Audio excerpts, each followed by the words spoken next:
Hello， 大家好 ，iPhone 14系列呢已经是正式开售了，我们也是在第一时间买到了机子。那么今天我们就来一个 iPhone 14、14 Pro 以及14 Pro Max 的快速体验，来聊一聊大家最关心的几个点。OK， 那么我们现在拿在手上的就是今年 iPhone 14 Pro 系列上新增的暗紫色了。这个配色满分10分的话，大家觉得能打几分呢？可以走一波弹幕。今天这个紫色很多光线下其实看着呢有点紫的发黑，并不是最开始网上曝光的那种比较有活力的紫色。当然颜色方面属于是见仁见智啊，反正今年14 Pro 这个紫色并不是我的菜，不如13 Pro 远分蓝来的好看。让我自己选的话，14 Pro 我应该会选择更加耐看的银白色版本。今年银色版本的玻璃后盖相比去年白的更加纯粹了些。优点呢是正面的视觉边框看起来会更窄，配合不锈钢电镀中框呢，整体精致感确实很好。是这一次14 Pro 4个配色里面，大米个人认为最好看的一个版本。深空黑版本其实相比13 Pro 上的灰色改变还是挺大的，整体的色调呢明显更加深邃，比如说边框部分黑的比较彻底灰色后盖呢颜色也更深了，质感不错。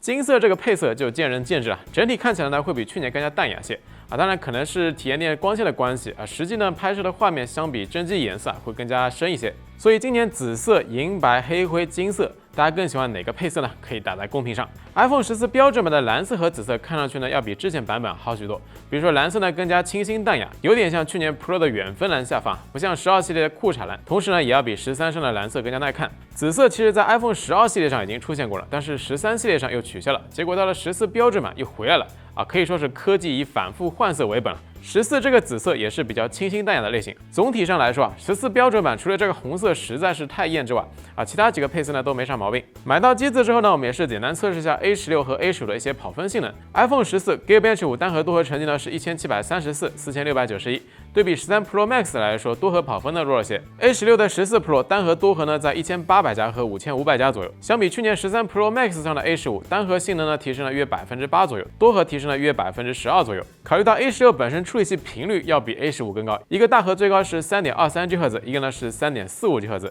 这次架构层面上的提升可以说是非常小了。如果说 CPU 部分超频之后分值性能呢略有提升，那么 GPU 部分的性能表现大米测完也是有点惊了GFX Bench 几个离屏渲染测试中 A16 对比 A15 几乎是没啥提升。曼哈顿 3.0 离屏渲染测试提升 3.5%， 阿斯特克 1080P 提升 1.5%， 阿斯特克 1440P 提升 3.9%， 而且这里面呢还有一部分是轻微的跑分数值误差。考虑到 A15 和 A16 都是5核 GPU你说今年这个 A16 就是 A15 台积电4纳米超频版，好像也没啥毛病。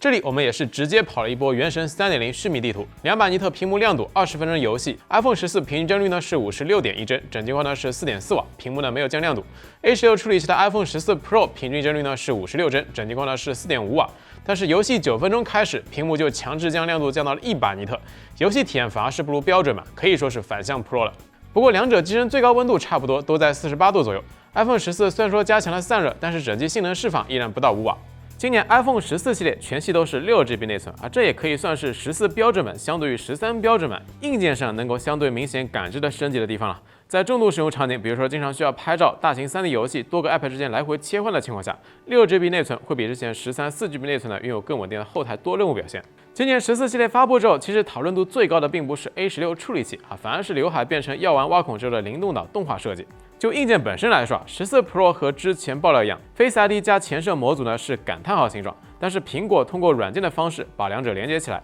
所以在一些光线直射的情况下，你还是能够清晰看到感叹号和大药丸之间的分界线并不是完全黑色一体的。但如果是户外阳光下就会更加明显了。这次灵动的动画部分确实做得非常 Q 弹细腻，比如说上岛的模糊动向，长按显示的卡片消息和屏幕二角机身二角完全一致，看着呢就很舒服。另外，如果是2个以上的任务上岛，还会被拆分成大感叹号的形式，比如说一边导航一边听歌的情况下，左边呢是导航条信息，右边是音乐播放小封面你可以简单理解为这是一个顶部的小任务栏，可以同时显示2个岛上的应用。不过目前系统还是存在许多第三方软件适配问题比如说腾讯视频会直接挡住顶部的标题栏，并且这部分还是无法触摸切换的。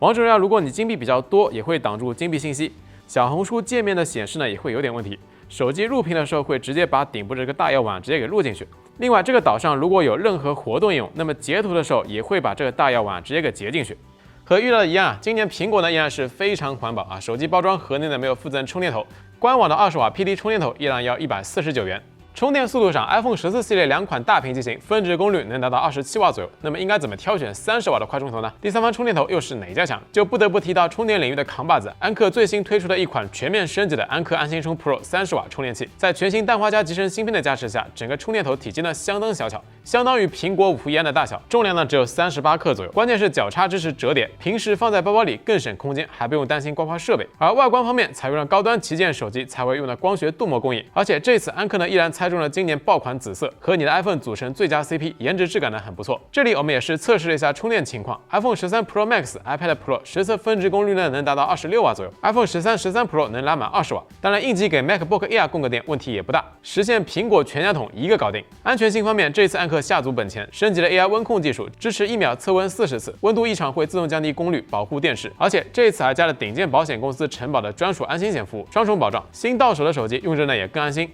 iPhone 14 Pro 系列相机硬件提升还是挺明显的，主摄4800万像素，1.3分之英寸底更大。因为高像素传感器的加入，2倍模式下可以利用高像素裁切，得到一个解析力相对不错的2倍数码裁切模式。对比13 Pro 14的1200万像素2倍裁切，解析力提升呢还是挺明显的。当然，对于这台相机，大家最关心的可能还是之前 Deep Fusion 暴力锐化问题是否有改善，祖传的炫光鬼影有没有解决啊？这里呢，我们也是抓紧时间测试了一下。14 Pro 在拍摄一些草坪或者说一些毛绒玩具时，相对于1200万像素的14、13 Pro 细节呢会稍好些，但是放大看依然会有比较明显的锐化痕迹，尤其是触发自动夜景模式下会更加明显。炫光鬼影方面，相对于14和13 Pro 会稍好一丢丢啊，变得稍微更淡了些，但相比很多安卓旗舰呢，依然会更加明显。几台 iPhone 的相机样张深度对比、视频拍摄效果等等，我们会在后续的评测中和大家掰开来好好聊聊。简单测试下来之后，日常拍照体验呢还不错，但这一代的夜景算法还是和上一代一样啊，灯箱较多的城市夜景里面，高光部分是压不下来的。似乎呢，升级大底的逻辑还是为了降低成像等待时间，而不是提升静态画质。和安卓旗舰相比呢，还有差距。